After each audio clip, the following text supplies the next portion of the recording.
आज black and white में हम आपको सबसे पहले लिव इन रिलेशनशिप्स के खूनी खेल के बारे में बताएंगे। आजकल आप चारों तरफ लिव इन रिलेशनशिप्स और लिव इन पार्टनर्स के बारे में लगातार सुनते रहते होंगे, पढ़ते रहते होंगे, और आपके आसपास भी ऐसे बहुत सारे कपल्स होंगे जो अपने आप को कहते होंगे कि हम लिव इन रिलेशनशिप में हैं। मुंबई में 56 साल के एक आदमी ने 32 साल की अपनी लिव इन पार्टनर की हत्या कर दी है और फिर उसके शव के टुकड़े टुकड़े करके पहले उन्हें प्रेशर कुकर में उबाला और फिर उन टुकड़ों को या तो जानवरों को खिला दिया या फिर नाली में बहा दिया। और मुंबई की ही तरह भारत के आईटी हब माने जाने वाले बेंगलुरु में भी 29 साल के एक लड़के ने 23 साल की एक लड़की की हत्या कर दी और ये दोनों भी लिव इन रिलेशनशिप में ही थे। इसके अलावा भी बहुत सारी खबरें आप हर रोज अखबारों में पढ़ते होंगे जहां आपको यह पता चलता है कि लिव इन रिलेशनशिप में रहने वाले लोगों ने किसी की हत्या कर दी, अपने ही लिव इन पार्टनर की हत्या कर दी। इसलिए आज हम भारत में लिव इन रिलेशनशिप्स का एक ब्लैक एंड व्हाइट विश्लेषण करेंगे, जिससे आपको यह पता चलेगा कि हमारे देश में लिव इन पार्टनर्स की हत्या के मामले अचानक इतने बढ़ते क्यों जा रहे हैं और क्या भारत के युवा, भारत के परिवार, हमारा समाज और हमारा कानून बिना शादी किए ऐसे रिश्तों को अपनाने के लिए या ऐसे लिव इन रिलेशनशिप्स के लिए तैयार है। क्या आप एक परिवार के तौर पर, एक समाज के तौर पर लिव इन रिलेशनशिप्स के लिए तैयार हैं? लेकिन इस विश्लेषण से पहले हम आपको मुंबई के इस विभत्स हत्याकांड के बारे में बताएंगे, जिसके बारे में आज दिन भर पूरे देश में चर्चा हो रही है। जिस व्यक्ति ने इस घटना को अंजाम दिया है उसका नाम है मनोज साने, और जिस महिला के साथ यह ऐसा हुआ, यानी जिस महिला की हत्या हुई, उसका नाम है सरस्वती वैद्य। इन दोनों की तस्वीरें आपकी स्क्रीन पर है। सरस्वती सिर्फ 32 साल की थी और मनोज 56 साल का था। 32 साल की सरस्वती एक अनाथ महिला थी जिसका बचपन भी एक अनाथ आश्रम में गुजरा, जबकि मनोज साने पहले मुंबई के बोरीवली में रहता था और वहीं पर एक राशन की दुकान पर काम करता था। और इसी राशन की दुकान पर मनोज और सरस्वती की पहली मुलाकात हुई और यह बात है वर्ष 2014 की। पुलिस के मुताबिक इसी मुलाकात के कुछ महीने बाद इन दोनों ने बिना शादी किए लिव इन रिलेशनशिप में रहने का फैसला किया और फिर वर्ष 2017 में ये दोनों मुंबई के मीरा रोड की उस हाउसिंग सोसाइटी में शिफ्ट हो गए जिस फ्लैट में ये पूरी वारदात हुई है। मनोज ने पुलिस को बताया है कि उसने सरस्वती की हत्या नहीं की, बल्कि सरस्वती ने इन दोनों के बीच होने वाले झगड़ों से परेशान होकर आत्महत्या की थी, जिसके बाद मनोज ने पुलिस के डर से सरस्वती के शव के टुकड़े टुकड़े कर दिए और फिर उसे ठिकाने लगाने की कोशिश की। हालांकि पुलिस इस बात पर यकीन नहीं कर रही है और इस बात पर शायद आपको भी यकीन नहीं होगा। पुलिस को ऐसा शक है कि मनोज ने ही इस महिला की हत्या की है और फिर उसके शव के साथ इतना घिनौना बर्ताव किया जिसकी कोई कल्पना भी नहीं कर सकता। अब तक की जांच के मुताबिक इस आरोपी ने गिरफ्तार होने से 3-4 दिन पहले इस महिला की हत्या की। इसके बाद इस महिला के शव को धीरे धीरे वो ठिकाने लगा रहा था। पहले इसने पेड़ काटने वाले एक कटर की मदद से लाश के टुकड़े टुकड़े किए, लाश के कई छोटे छोटे टुकड़े कर दिए। फिर एक एक करके इन टुकड़ों को ये प्रेशर कुकर में उबालता रहा, उबालकर उन्हें गलाकर इस महिला की लाश को धीरे धीरे ठिकाने लगाता रहा। इसी दौरान इस हाउसिंग सोसाइटी में रहने वाले लोग इस बात को लेकर बड़े परेशान हो गए कि आखिर उनके घरों में लाश के सड़ने की बदबू कैसे आ रही है और ये बदबू कहां से आ रही है। तो हम आपको बताएंगे ये पकड़ा कैसे गया। पकड़े जाने के पीछे सबसे बड़ी वजह थी कि उसके फ्लैट से लगातार बदबू आ रही थी और जो अड़ोस पड़ोस के जो फ्लैट्स थे और जो लोग थे वो बदबू से परेशान हो गए। शुरुआत में बहुत सारे लोगों को लगा कि यह बदबू इस हाउसिंग सोसाइटी की ड्रेनेज लाइन से आ रही है, वहां कोई लीकेज होगा। फिर लोगों को लगा कि या तो कोई जानवर इस सोसाइटी में मर गया है या किसी के घर में कोई चूहा मरा है। हालांकि सबके बीच कुछ लोगों को ऐसा शक था कि यह बदबू किसी लाश के सड़ने की भी हो सकती है, यानी हमारी ही सोसाइटी में हो सकता है कोई लाश हो। जब इस आरोपी के सामने वाले फ्लैट में रहने वाले एक लड़के को यह शक हुआ तो उसने मनोज के घर जाकर उससे इसके बारे में बात करने की कोशिश की। लेकिन जब वो मनोज के घर गया, उसने डोरबेल बजाई। 15 मिनट तक बेल बजाने के बाद भी मनोज ने अपने फ्लैट का दरवाजा नहीं खोला और इसी के बाद इस लड़के ने हाउसिंग सोसाइटी की जो कमेटी होती है उससे शिकायत की और पुलिस को इसके बारे में इतला दी गई। और जब पुलिस इस फ्लैट का गेट तोड़कर अंदर घुसी तो उसे एक कमरे में काले रंग का प्लास्टिक कवर बिछा हुआ मिला, जिससे पूरे कमरे में फर्श पर बिछाया हुआ था और उस पर इस महिला के कटे हुए बाल पड़े हुए थे। जब पुलिस इसी फ्लैट की किचन में गई तो वहां उसे 3 बाल्टियां मिली जिनमें खून भरा हुआ था और इस महिला के शव के टुकड़े उन बाल्टियों में काट कर रखे हुए थे। और इसी किचन से पुलिस को प्रेशर कुकर में लाश के कुछ और टुकड़े मिले और एक ट्री कटर मिला।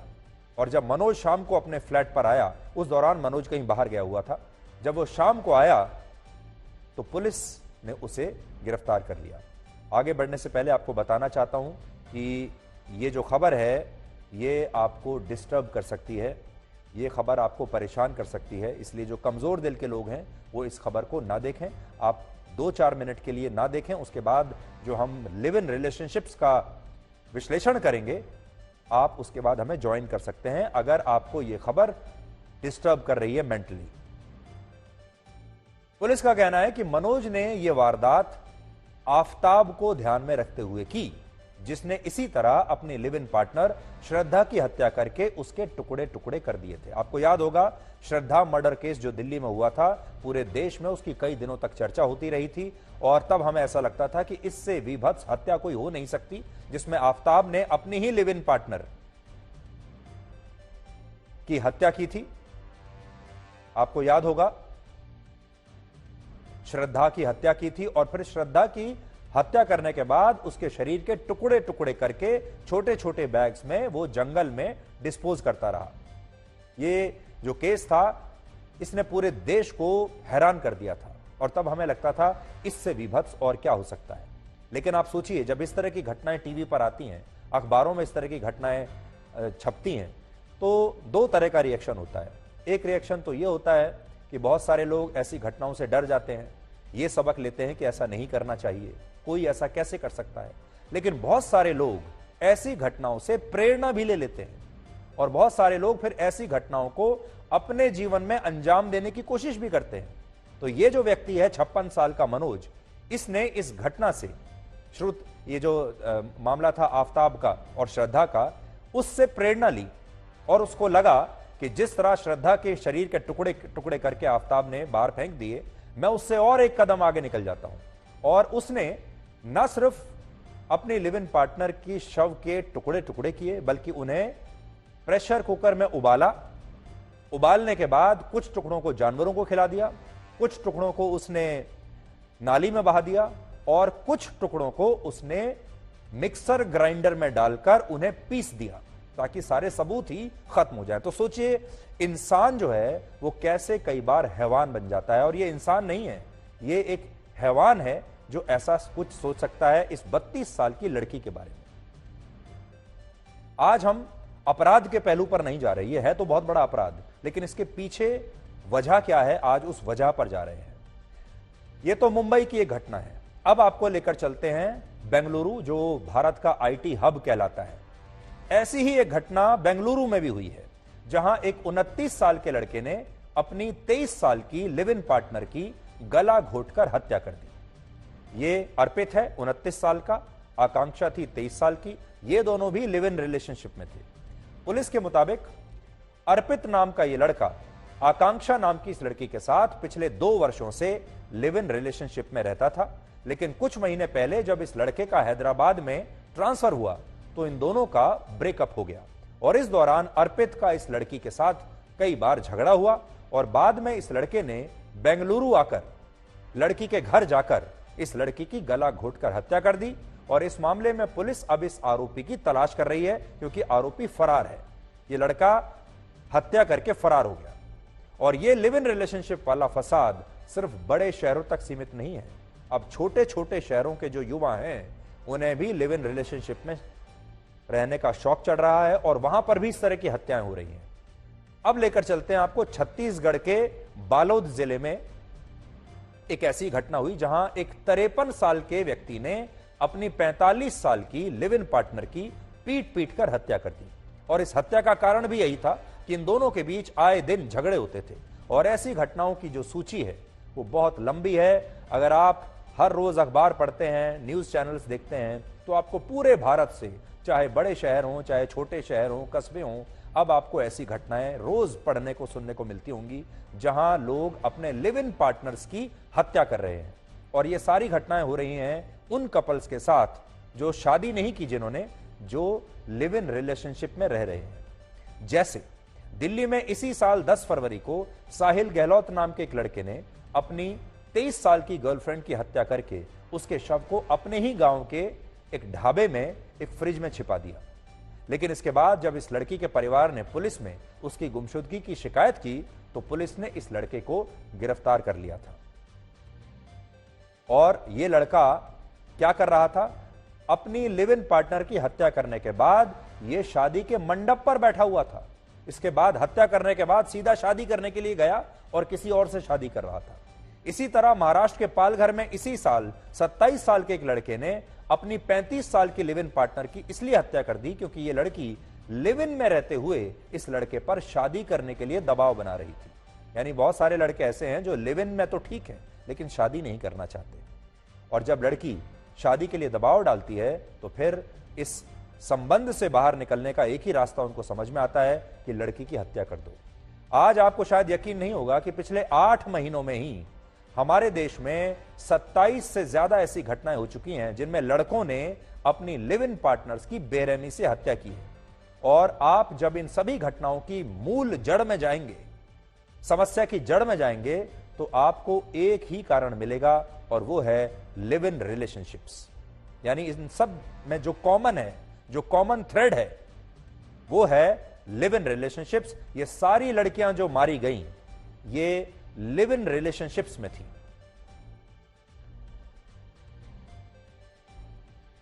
हम अक्सर लव जिहाद की बात तो करते रहते हैं, लेकिन लव जिहाद के अलावा ये एक और समस्या है जिससे भारत का समाज इस समय संघर्ष कर रहा है और वो है लिव इन रिलेशनशिप। धर्म चाहे कोई भी हो, लेकिन ये लिव इन रिलेशनशिप्स अब लोगों को भारी पड़ रहे हैं।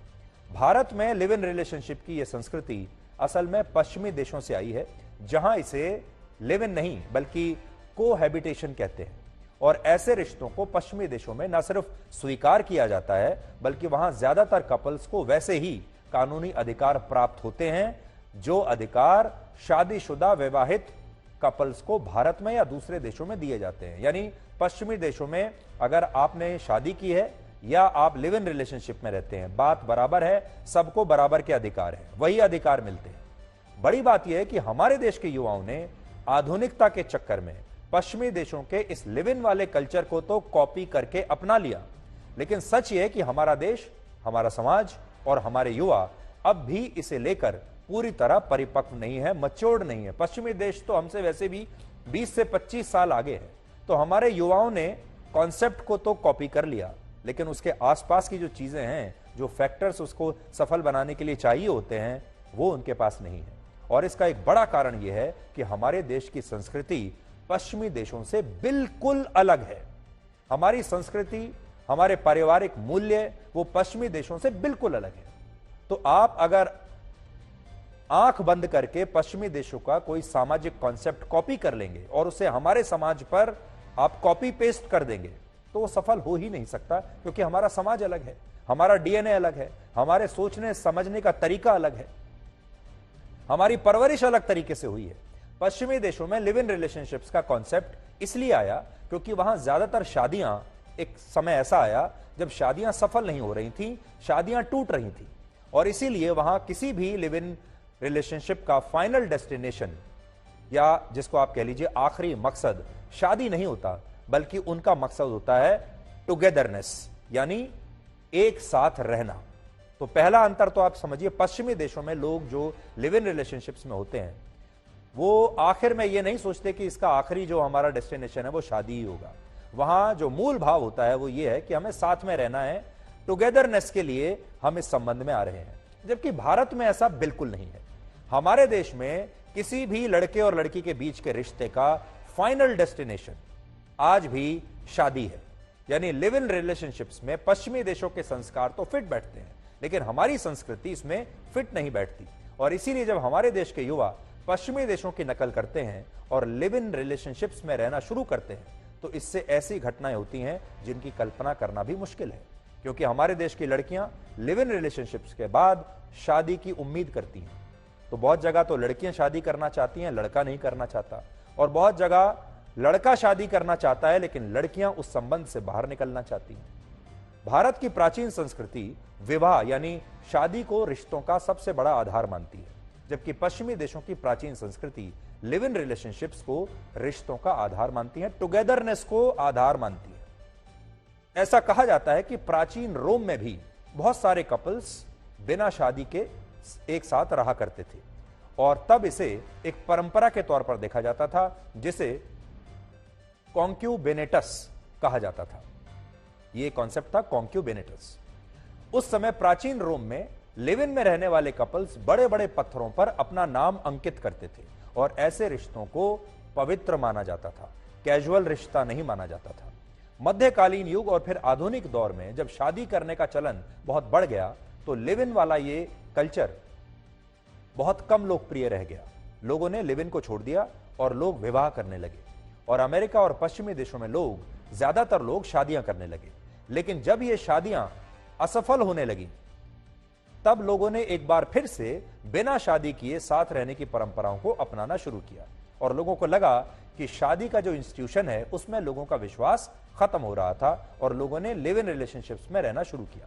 और इसके बाद पश्चिमी देशों में वो हुआ जो आज भारत में हो रहा है। अब इस बात को ध्यान से सुनिएगा आप। वर्ष 1976 से 1994 के बीच अमेरिका में 4 लाख हत्याएं हुई।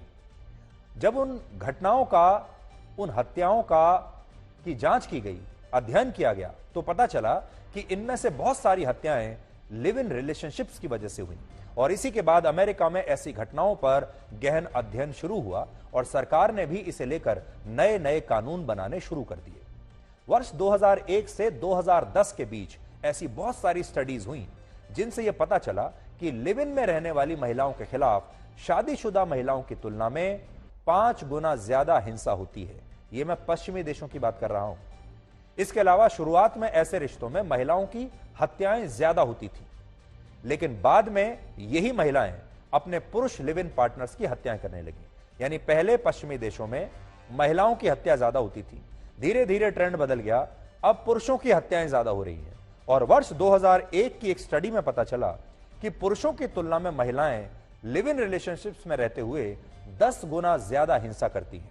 और इस लिव इन वाले कल्चर को लेकर अभी हमारे देश में यही सब हो रहा है। हमारा देश उस दौर से गुजर रहा है जिस दौर से पश्चिमी देश 2001 के आसपास गुजर रहे थे। यानी वैसे भी हम उनसे 20 से 25 साल पीछे हैं। फर्क बस यही है कि हम अमेरिका से 20 से 30 साल पीछे हैं, जब वहां ऐसे रिश्तों में महिलाओं के खिलाफ हिंसा ज्यादा होती थी। आज हमारा देश उसी दौर में है और हमारे देश में भी बिल्कुल यही हो रहा है। यही बात अमेरिका में आज से 20 साल पहले होती थी। हमारे देश में सिर्फ लड़के ही लड़कियों को इसलिए मार रहे हैं क्योंकि भारत में लिव इन रिलेशनशिप्स का पूरा ताना बाना हमारे समाज की ही तरह पुरुष प्रधान है। पूरा रिश्ता पुरुषों पर आधारित रहता है, जिसमें लड़कियां आर्थिक, सामाजिक और भावनात्मक रूप से लड़कों पर काफी हद तक निर्भर होती हैं, अपने मेल पार्टनर्स पर निर्भर होती हैं। दूसरा कारण यह है कि लिव इन रिलेशनशिप्स में लड़के और लड़कियों की उम्मीदों में जमीन आसमान का अंतर होता है, एक्सपेक्टेशंस में जमीन आसमान का अंतर है। असल में जब कोई लड़की अपने परिवार और समाज के खिलाफ बगावत करके, अपने परिवार को छोड़कर, अपने परिवार की मर्जी के खिलाफ किसी लड़के के साथ लिव इन में रहने लगती है, तो इससे उसे अपने परिवार से जो सोशल सिक्योरिटी का नेट मिलता है, जो समाज से उसे सोशल सिक्योरिटी मिलती है, वो अचानक से खत्म हो जाता है और सबसे पहले परिवार अपनी लड़की के साथ रिश्तों को तोड़ देता है। फिर समाज भी उस लड़की को नहीं अपनाता, इसलिए वो लड़की लिव इन के रिश्ते में अपने लिव इन पार्टनर के साथ स्टेबिलिटी ढूंढती है, स्थायित्व तलाशती है। उसे स्थायित्व चाहिए, स्टेबिलिटी चाहिए, शादी जैसी स्टेबिलिटी चाहिए और अपनी पूरी ताकत वो उस रिश्ते को कामयाब बनाने में लगा देती है ताकि ये रिश्ता चलता रहे। और उसका सपना यही होता है कि एक दिन ये लिव इन रिश्ता जो है, लिव इन रिलेशनशिप शादी में बदल जाएगा। इसलिए वो अपना तन मन धन सब इन्वेस्ट कर देती है। लेकिन ज्यादातर लड़कों के लिए ऐसे रिश्ते सिर्फ कैजुअल रिलेशनशिप तक सीमित रहते हैं, वो उतने गंभीर नहीं होते। लिव इन में रहने वाले बहुत सारे लड़के ये सोचते हैं कि वो अभी फिलहाल के लिए इस लिव इन रिश्ते में हैं, लेकिन बाद में शादी वो किसी और से करेंगे। यानी वो शादी का विकल्प अपना खुला रखना चाहते हैं और उनके लिए यह रिश्ता सिर्फ एक वैकल्पिक रिश्ता होता है, एक टेम्परेरी अरेंजमेंट होता है जिसे वो कभी भी खत्म कर सकते हैं। उन्हें कोई जिम्मेदारी नहीं चाहिए। जबकि लड़कियों के लिए रिश्ता उनके लिए सब कुछ होता है, क्योंकि वो इसके लिए पहले ही अपना सब कुछ छोड़ चुकी होती हैं। समाज उन्हें दोबारा अपनाएगा नहीं, परिवार उन्हें दोबारा अपनाएगा नहीं, इसलिए वो वापस नहीं जा सकती। अब ये भी आप कह सकते हैं कि लिव इन में रहने वाली बहुत सारी लड़कियां जब टेम्परेरी पार्टनर में अपना स्थायी पार्टनर ढूंढने लगती हैं तो इससे रिश्ते प्रेशर कुकर में बदल जाते हैं, यानी रिश्तों पर दबाव बढ़ता है और उसके बाद फिर रिश्ते टूटते हैं और फिर बिखरते हैं और उसके बाद इस तरह की घटनाएं होती हैं।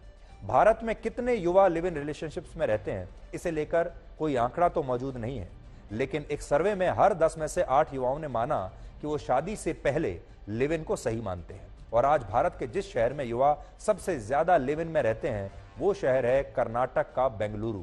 लेकिन पिछले दिनों एक रिपोर्ट आई थी कि बेंगलुरु में सबसे ज्यादा ऐसे केस दर्ज हुए जिनमें लिव इन में रहने वाले कपल्स ने ही एक दूसरे पर धोखाधड़ी का आरोप लगाया और इसके लिए पुलिस में जाकर अपने पार्टनर्स के खिलाफ शिकायत दर्ज कराई।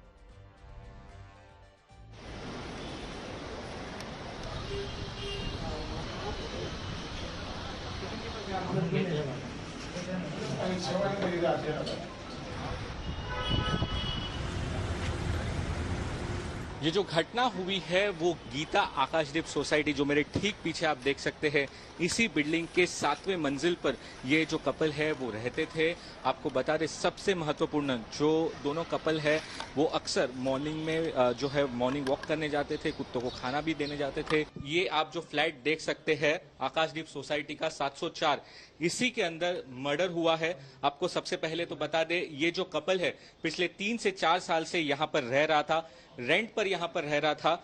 आसपास के जो लोग हैं यहाँ पर दूसरे जो 3 घर है उनसे ज्यादातर बातचीत नहीं होती थी, सिर्फ हाई हेलो होता था, लेकिन ज्यादा वो इंटरेक्ट नहीं करते थे। 3 से 4 दिन से लगातार यहाँ से जबरदस्त तेज बदबू आ रही थी, जिसकी कंप्लेंट यहाँ के जो नेबर्स थे वो भी कर रहे थे। अब जो यहाँ के नेबर्स है, जो सबसे पहले यहाँ पर जिन्होंने कंप्लेंट की और अंदर जाके भी देखा कि क्या कुछ था, उनसे हम बात करेंगे। हमारे साथ सोमेश श्रीवास्तव मौजूद है और उनसे ही बात करेंगे। आप अंदर गए थे, क्या कुछ आपने देखा, क्या हुआ था? कुछ नहीं, अब अंदर गए थे तो ताला तोड़ के गए थे तो अंदर कटर रखा था, फूड कटिंग कटर रखा था और अंदर गए थे तो ट्री कटिंग मशीन रखा था। अच्छा।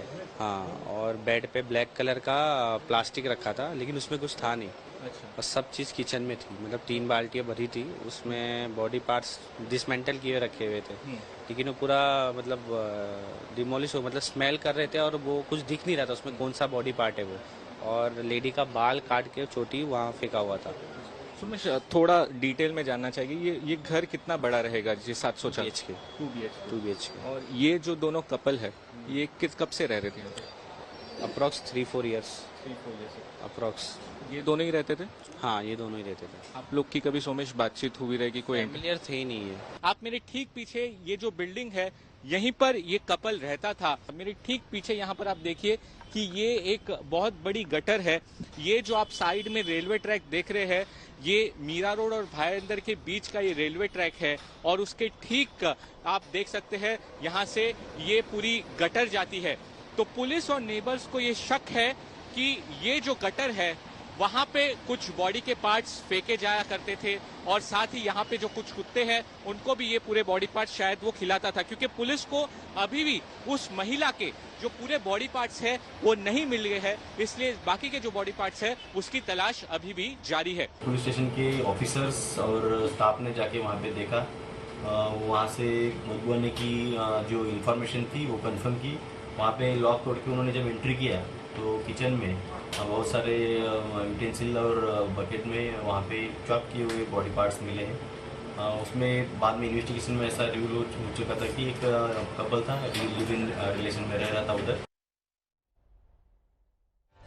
अब बड़ी बात जो सोचने की है कि हमारा समाज क्या करे और हमारा परिवार क्या करे। ज्यादातर ये सारे जो लोग हैं जिनके बारे में हमने आपको बताया, ये सब बालिग हैं, इसलिए कानूनन इनके खिलाफ कोई कार्रवाई नहीं की जा सकती, क्योंकि कोई भी जो बालिग युवा है वो अपने जीवन को लेकर कोई भी फैसला ले सकता है कि वो किसके साथ रहना चाहता है, किस रिश्ते में रहना चाहता है, शादी करके रहना चाहता है या बिना शादी किए रहना चाहता है। लेकिन एक बात हम जरूर कहेंगे, और खास तौर पर लिव इन रिलेशनशिप्स में रहने वाली लड़कियों से और महिलाओं से जरूर कहेंगे कि अगर उस लिव इन रिलेशनशिप में आपके ऊपर कोई अत्याचार हो रहा है, या आप उस रिश्ते से बाहर निकलना चाहती हैं, या आप उस रिश्ते में परेशान हैं, तो आपको एक बार अपने परिवार से जरूर बात करनी चाहिए। एक बार जिस परिवार को शायद आप छोड़ चुकी हैं, उसे एक बार फिर से अपने बारे में आपको जरूर बताना चाहिए और उनकी मदद लेनी चाहिए, क्योंकि परिवार आखिरकार जरूर आपकी मदद के लिए आएगा। आपके माता पिता सबसे पहले आपकी मदद के लिए आएंगे। एक बार समाज को इसके बारे में जरूर बताना चाहिए, और अगर वहां से भी कोई हल ना निकले तो फिर पुलिस में इसकी रिपोर्ट आपको करनी चाहिए, इससे पहले कि आपका पार्टनर आपकी हत्या कर दे। बहुत बार ऐसा होता है कि खास तौर पर जो लड़कियां हैं वो अत्याचार सहती रहती हैं, डोमेस्टिक वायलेंस सहती रहती हैं, और किसी को बताती नहीं, ये सोचकर कि वापस जाने के उनके सारे रास्ते बंद हो चुके हैं। इसलिए अपने जो आपका दोस्त है, कोई भी दोस्त अगर आपका करीबी है, उससे जरूर शेयर कीजिए। आप सोचिए, अगर श्रद्धा ने अपने दोस्तों के साथ ये बात शेयर कर ली होती, अगर अपने पिता के साथ, अपने भाई के साथ इस बात को शेयर कर लिया होता, तो शायद श्रद्धा भी आज जिंदा होती। लेकिन इस लड़की ने सबके साथ संबंध खत्म कर लिए और किसी को बताया नहीं, और उसी रिश्ते में ये रहती चली गई, जो कि उसकी जो जजमेंट थी वो गलत निकली। इसलिए आज खास तौर पर हम महिलाओं से ये कहना चाहेंगे कि वो चुपचाप ना रहें, और अगर वो उस संबंध से बाहर निकलना चाहती हैं तो निकलें। और पुरुषों से, लड़कों से ये कहना चाहेंगे कि किसी भी रिश्ते को अगर आप खत्म भी करना चाहते हैं, किसी भी संबंध को आप तोड़ना भी चाहते हैं, तो ये तरीका सही नहीं है। हर कातिल को, हर खूनी को यही गलतफहमी होती है कि बाकी सब पकड़े गए लेकिन वो नहीं पकड़ा जाएगा। आफताब को भी यही लगता था कि वो नहीं पकड़ा जाएगा, वो बहुत स्मार्ट है।